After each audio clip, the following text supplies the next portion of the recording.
ಆನೇಕಲ್ ವಿಧಾನಸಭಾ ಕ್ಷೇತ್ರದ ಯಾವುದೇ ಹಳ್ಳಿಗೆ ಹೋದ್ರೂ ಸಹ ರಸ್ತೆಗಳು ಗುಂಡಿ ಆಗಿದೆ.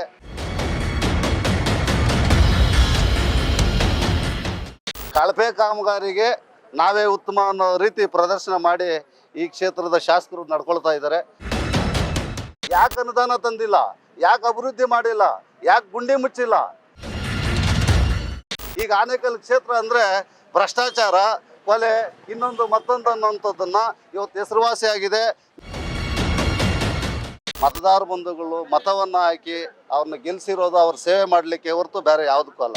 ಆ ಸೇವೆ ಮಾಡಲಿಕ್ಕೆ ಅವ್ರ ಕೈಯಲ್ಲಿ ಆಗಲ್ಲ ಅಂದರೆ ಇಲ್ಲೋ ರಾಜೀನಾಮೆ ಕೊಡಬೇಕು, ಇಲ್ಲೋ ಕೆಲಸ ಮಾಡೋವರೆಗೂ ನಾವಂತೂ ಬಿಡಲ್ಲ. ಜಾಗ ಕೊಟ್ಟು ಕಟ್ಸೋಕೆ ನಿಮ್ಮ ಕೈಯಲ್ಲಿ ಆಗಿಲ್ಲ, ಇನ್ನೂ ಓಪನ್ ಮಾಡೋಕ್ಕಾಗಿಲ್ಲ ಅಂದ್ರೆ ನಾರಾಯಣಸ್ವಾಮಿ ಅವ್ರ ಬಗ್ಗೆ ಮಾತಾಡೋದು ನಿಮ್ಗೇನು ಇದಿದೆ, ನೈತಿಕತೆ ಇದೆ? ಶಿವಣ್ಣ 2013 ಶಾಸಕರಾಗಿದ್ರಲ್ಲ, ಅವ್ರ ಸೇವೆ ಏನು? ಅವ್ರ ಋಣ ಏನು ತಾಲೂಕಿಗೆ? ಶಾಸಕರ ಅನುದಾನದಲ್ಲಿ ಸರ್ಕಾರದ ವತಿಯಿಂದ ಕೊಡಿಸಿ, ನಿಮ್ಮ ಮನೆಯಿಂದ ₹1 ಕೊಡಬೇಡಿ.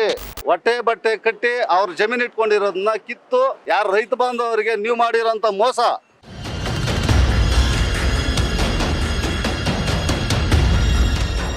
ರಸ್ತೆ ಅಧ್ವಾನ ಆಗಿತ್ತು, ಮತ್ತೆ ಕೆಟ್ಟದಾಗಿತ್ತು. ಆ ಗುಂಡಿ ಮುಚ್ಚುವಂಥ ಕೆಲಸಕ್ಕೆ ಪೊಲೀಸ್ ಸ್ಟೇಷನ್ಗೆ ಹೋಗಿ ಅವ್ರ ರಿಸ್ಯೂಮನ್ನು ಕೊಟ್ಟು ನಾವು ಪ್ರತಿಭಟನೆ ಮಾಡ್ತೀವಿ ಅಂತ ಹೇಳಿದ ತಕ್ಷಣ ಅವ್ರೇನೋ ಡಸ್ಟ್ ಪೌಡ್ರು ಮತ್ತು ಜಲ್ಲಿಯನ್ನು ಹಾಕಿ ಅದನ್ನ ಪ್ಯಾಚ್ ಮಾಡೋವಂಥ ಕೆಲಸ. ಅಂದರೆ ಕಳಪೆ ಕಾಮಗಾರಿಗೆ ನಾವೇ ಉತ್ತಮ ಅನ್ನೋ ರೀತಿ ಪ್ರದರ್ಶನ ಮಾಡಿ ಈ ಕ್ಷೇತ್ರದ ಶಾಸಕರು ನಡ್ಕೊಳ್ತಾ ಇದ್ದಾರೆ.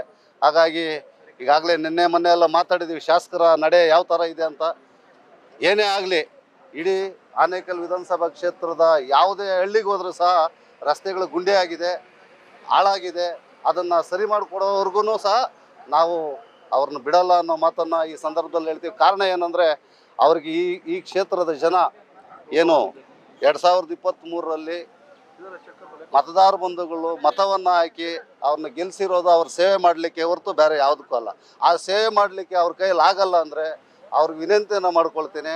ನನ್ನ ಕೈಯಲ್ಲಿ ಫಂಡ್ ತರೋಕ್ಕಾಗಲ್ಲ, ನಾನು ಸಮಯ ಕೊಡೋಕ್ಕಾಗಲ್ಲ, ನಾನು ಜನರ ಆಶೀರ್ವಾದ ಪಡೆದು ನಾನು ಗೆದ್ದಿದ್ದೇನೆ, ಆ ಆಶೀರ್ವಾದಕ್ಕೆ ನಾನು ಧಕ್ಕೆ ತರಲ್ಲ ಅನ್ನೋಂಥದ್ದಾದರೆ ಅವರು ಶಾಸಕರ ಸ್ಥಾನಕ್ಕೆ ರಾಜೀನಾಮೆಯನ್ನು ಕೊಟ್ಟು ಹೋಗೋದಾದರೆ ನಾವು ಯಾರನ್ನ ಕೈಯೋ ಕಾಲೋ ಭಾರತೀಯ ಜನತಾ ಪಾರ್ಟಿ ಮತ್ತು ನಾವೆಲ್ಲ ಭಿಕ್ಷೆಯನ್ನು ಎತ್ತಿ ರಸ್ತೆಯನ್ನು ಸರಿ ಮಾಡುವಂಥ ಕೆಲಸ ನಾವು ಜೊತೆಯಲ್ಲೇ ಮಾಡ್ತೀವಿ ಅಂತ ಮಾತನ್ನು ಈ ದಿನ ಶಾಸಕರಿಗೆ ನಾನು ಹೇಳಲಿಕ್ಕೆ ಬಯಸ್ತೇನೆ.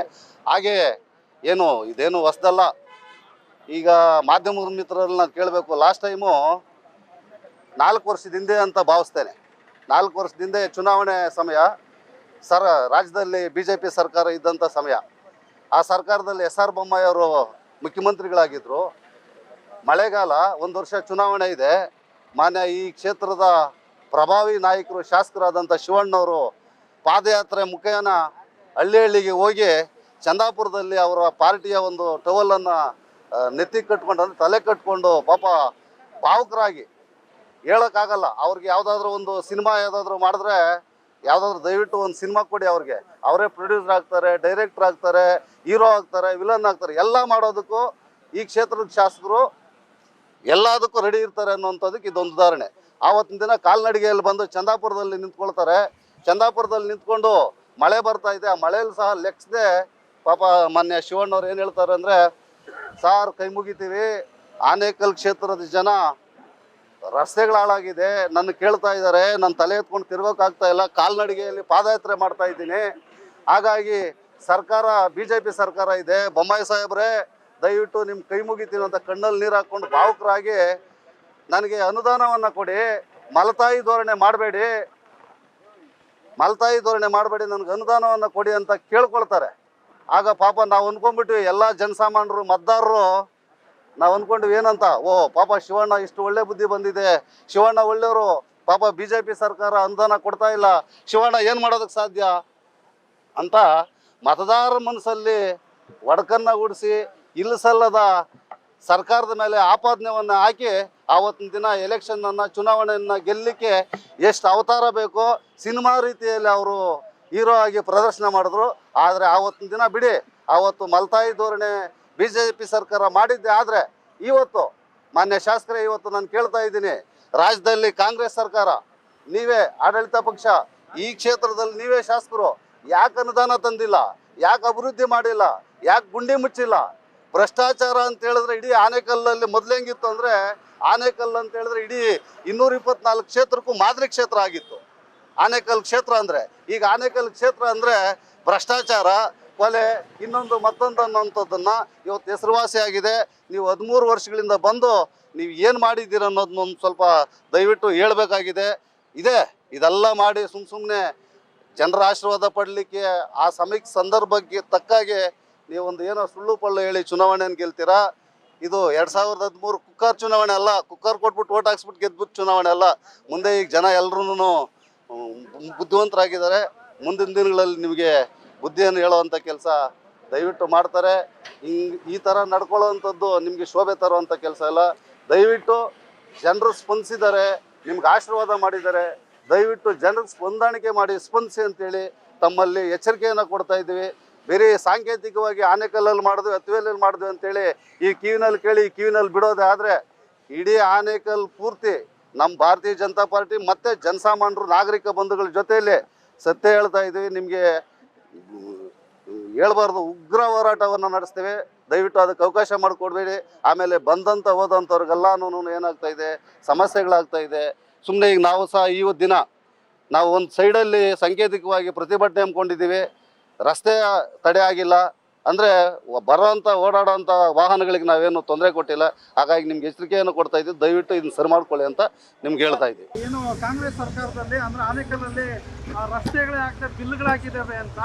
ಆದರೆ ಅವ್ರು ಹೇಳ್ತಿದ್ದಾರೆ ಟೆಂಡರು ಆಗಿಲ್ಲ, ಏನಿಲ್ಲ, ರಸ್ತೆ ಏನೋ ಸಾರ್ವಜನಿಕರು ಓಡಾಡೋದಕ್ಕೆ ತೊಂದರೆ ಆಗ್ತಿದೆ. ಆ ಒಂದು ಉದ್ದೇಶದಿಂದ ನಾವು ವೆಟ್ಲಿಕ್ಸ್ ಹಾಕಿದ್ದೀವಿ, ಅದನ್ನು ಬಿಲ್ ಮಾಡ್ಕೊಂಡ್ಬಿಟ್ಟಿದ್ದಾರೆ ಹಾಗೆ ಹೀಗೆ ಅಂತ ಆರೋಪ ಮಾಡ್ತಾ ಇದ್ದಾರೆ ಅಂತ ಹೇಳ್ತಿದ್ದಾರೆ ಸರ್. ದಾಖಲೆ ಒಂದಲ್ಲ 10 ದಾಖಲೆ ಕೊಡಬಲ್ಲೆ. ಸಮಯ ಸಂದರ್ಭ ಬರಲಿ ಅವ್ರ ಆತ್ಮಸಾಕ್ಷಿ ಕೇಳ್ಕೊಳ್ಳಿ. ಈಗ ರೋಡ್ ಹಾಳಾಗಿದೆ ಯಾರಿಗೋ ಹೇಳಿ ಜಲ್ಲಿ ಹಾಕ್ಸಿದೆ ಅಂದ್ರೆ ನೀವು ಶಾಸಕರು ಏನು?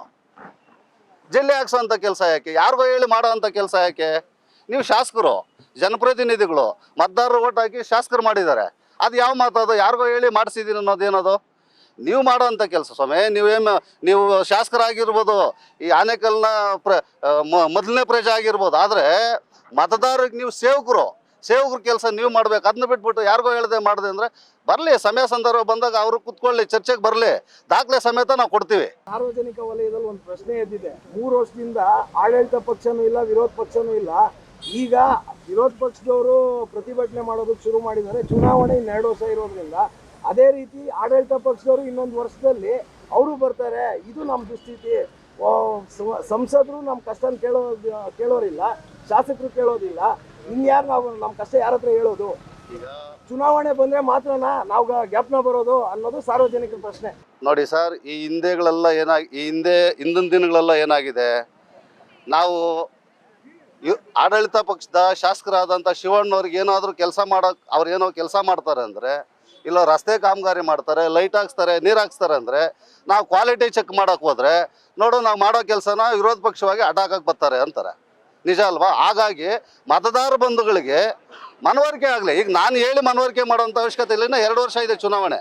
ನಾನು ಹೇಳಿ ಮನವರಿಕೆ ಮಾಡೋವಂಥದ್ದಿಲ್ಲ. ಮತದಾರರು ಓಟ್ ಹಾಕಿದಾರಲ್ಲ, ಈಗ ಇಡೀ ಕ್ಷೇತ್ರದ ವ್ಯಾಪ್ತಿ ರಸ್ತೆಗಳೇನಾಗಿದೆ ಅಂತ ಗೊತ್ತಲ್ಲ, ನೀರಿನ ವ್ಯವಸ್ಥೆ ಏನಾಗಿದೆ ಅಂತ ಗೊತ್ತಲ್ವಾ, ಹಾಸ್ಪಿಟ್ಲ್ ವ್ಯವಸ್ಥೆ ಏನಾಗಿದೆ ಅಂತ ಗೊತ್ತಲ್ಲ. ಈಗ ನೀವು ಈ ಮಾಡಿಲ್ಲ, ನಾವು ಮಾಡ್ತೀವಿ ಅಂತ ಕಾಯ್ತಾ ಇದ್ವಿ. ಜನಗಳಿಗೆ ಮನವರಿಕೆ ಮಾಡಬೇಕು, ಮತದಾರರ ಬಂಧುಗಳಿಗೆ ಮನವರಿಕೆ ಮಾಡಬೇಕು. ಆ ಮನವರಿಕೆ ಮಾಡುವಂಥ ಕೆಲಸ ನಾವು 3 ವರ್ಷ ಮಾಡಿದ್ದೀವಿ.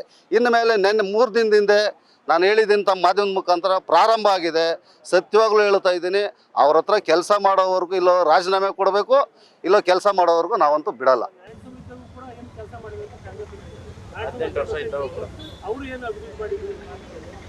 ಹೇಳೋರ್ಗೇನು ಇಲ್ಲ. ಈಗ ಕೇಳಬೇಕಲ್ಲ. ನನಗಂತೂ ನಾನೇನು ನೋಡಿಲ್ಲ, ನಾರಾಯಣಸ್ವಾಮಿ ಅವ್ರು ಅಭಿವೃದ್ಧಿ ಮಾಡಿಲ್ಲ ಅಂತ ಯಾರು ಹೇಳಿದ್ರು?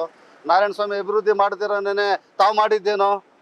ಮಾಡಿರೋದು ನಾರಾಯಣಸ್ವಾಮಿ ಮಾಡಿರೋದು ನಾವು ಈಗ ಉದಾಹರಣೆಗೆ ಆನೇಕಲ್ಲಲ್ಲಿ ಅಂಬೇಡ್ಕರ್ ಭವನ ಕಟ್ತಾ ಇದ್ದಾರೆ. ಇನ್ನು ಪೂರ್ತಿ ಆಗಿಲ್ಲ, 13 ವರ್ಷ ಆಗಿ ಶಾಸಕರು ಅಲ್ಲ. ಒಂದು ನಿಮಿಷ ಸರ್, ಒಂದು ನಿಮಿಷ ಸರ್. ಈಗ 13 ವರ್ಷ ನಂತರದಲ್ಲಿ ನೀವು ಶಾಸಕರಾಗಿ ಅದನ್ನ ಫಿಲ್ಫಿಲ್ ಮಾಡೋಕ್ಕಾಗಿಲ್ಲ. ನಿಜ ಅಲ್ವಾ? ಇನ್ನು ಓಪನ್ ಆಗಿಲ್ಲ. ಅದಕ್ಕೆ ಜಾಗ ಕೊಡಿಸಿದವರು, ಅಲಾಟ್ಮೆಂಟ್ ಮಾಡಿಸಿದವ್ರು ಯಾರು? ನಾರಾಯಣಸ್ವಾಮಿ ಅವರಲ್ವಾ? ನಿಮ್ಮ ಕೊಡುಗೆ ಏನು? ಜಾಗ ಕೊಟ್ಟು ಕಟ್ಸೋಕೆ ನಿಮ್ಮ ಕೈಯಲ್ಲಿ ಆಗಿಲ್ಲ, ಇನ್ನು ಓಪನ್ ಮಾಡೋಕ್ಕಾಗಿಲ್ಲ ಅಂದ್ರೆ ನಾರಾಯಣಸ್ವಾಮಿ ಅವ್ರ ಬಗ್ಗೆ ಮಾತಾಡೋದಕ್ಕೆ ನಿಮ್ಗೇನು ಇದಿದೆ, ನೈತಿಕತೆ ಇದೆ? ಇನ್ನೊಬ್ರು ಹೇಳ್ತಾರೆ ನಿಮ್ಮ ಕೊಡುಗೆ ಏನು? ಹೌದು, ಈಗ ನನ್ನ ಶ್ರೀನಿವಾಸ್ 2023 ನಾನು ಅಭ್ಯರ್ಥಿಯಾಗಿ ನಿಂತಿದ್ದೀನಿ. ನನ್ನ ಕೊಡುಗೆ ಶೂನ್ಯ ಅಂದ್ಕೊಳ್ಳಿ. ನನ್ನ ಕೊಡುಗೆ ಏನು ಗೊತ್ತಾ, ಇದೇ ಆನೇಕಲ್ ತಾಲೂಕಲ್ಲಿ ಸರ್ಜಾಪುರದಲ್ಲಿ ಹುಟ್ಟಿದ್ದೀನಿ. ಆ ಮಂಡ್ರನ್ ಋಣ ಮುಂದಿನ ದಿನಗಳಲ್ಲಿ ನಾನು ತೀರಿಸ್ಕೊಳ್ತೀನಿ. ಆದರೆ ಶಿವಣ್ಣ 2013 ಶಾಸಕರಾಗಿದ್ರಲ್ಲ, ಅವ್ರ ಸೇವೆ ಏನು, ಅವ್ರ ಋಣ ಏನು ತಾಲೂಕಿಗೆ? ಕೇಳ್ಕೊಳ್ತಾ ಹೋದರೆ ಸಾರ್ ಇದು ಯಾರ್ದು ಅಲ್ಲ. ನಾರಾಯಣ ಸ್ವಾಮಿ ಅವರು 17-18 ವರ್ಷಗಳ ಕಾಲ ಶಾಸಕರಾಗಿದ್ದರು. ಆವತ್ತಿನ ದಿನ ಏನು ಅನುದಾನ ಬರ್ತಾ ಇತ್ತೋ ಅವರು ತಾಲೂಕಿಗೆ ಒಳ್ಳೆಯದನ್ನು ಮಾಡಿ ಅಭಿವೃದ್ಧಿ ಕೆಲಸವನ್ನು ಮಾಡಿ ಅವ್ರು ಸೋತ ನಂತರದಲ್ಲಿ ಇವ್ರು ಬಂದವರು ಇದನ್ನು ಕಂಟಿನ್ಯೂ ಮಾಡ್ತಾವ್ರೆ.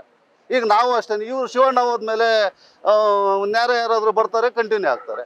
ಹಂಗಾದ್ರೆ ನಾವು ಶಿವಣ್ಣ ಮನೆಯಿಂದ ಏನು ಕೇಳ್ತಾ ಇಲ್ಲ ಸ್ವಾಮಿ, ದಯವಿಟ್ಟು ಅರ್ಥ ಮಾಡ್ಕೊಳ್ಳಿ.